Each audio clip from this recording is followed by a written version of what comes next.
Over the weekend there was a lot of talk about interest rates staying at around where they are now, 4.25.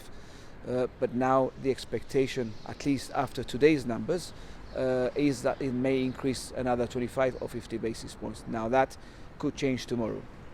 Now, last year you offered your customers with mortgages with Gib Bank the option to choose a fixed interest rate where they could opt for 4.25%, but that wouldn't move no matter what interest rates were like at the time.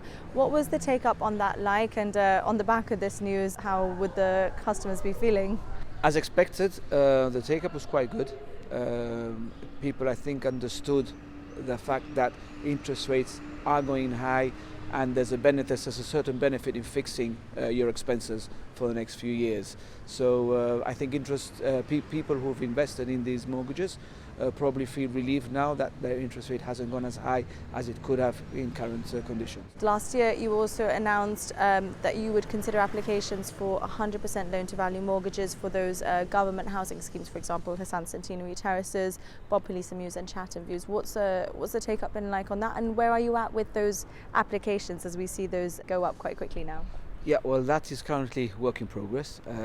Of course, the demand has been coming in as people who have purchased homes in these developments are inquiring about the mortgages. But I think people are generally inquiring about the mortgages throughout all the banks. The word uncertain, it's what we hear all the time. Could you give us some insight into how this compares to anything you've seen during your career? Well, I've been 34 years in banking, and generally you have a trend of interest rates going up, a trend of interest rate going down, and the expectations tend to be the same throughout those trends.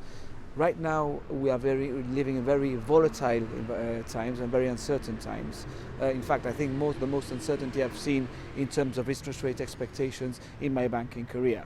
Like I said, on the weekend we were saying interest rates had probably peaked, and now we're saying they could probably go up another 50 basis points. And it only takes another trigger event like the Ukraine crisis currently, or energy shortages, to just increase those inflationary pressures. So we are living in very uncertain times currently. So with all that in mind, what would your advice be to people who maybe they want a mortgage for the first time, maybe they're struggling with cash at the end of the month? What should they be looking to do right now? I mean, look, the most simple thing to do is probably fix your expenses in any shape, way or form, whether it's a loan, whether it's a mortgage.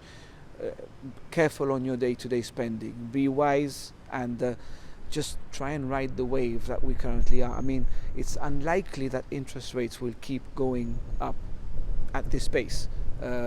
If you look at forecasts on a 2 to 3 year basis, markets are pricing in a decrease of interest rates in the coming years. But it's like I said before, we are living in very uncertain times, and that could change from one day to another.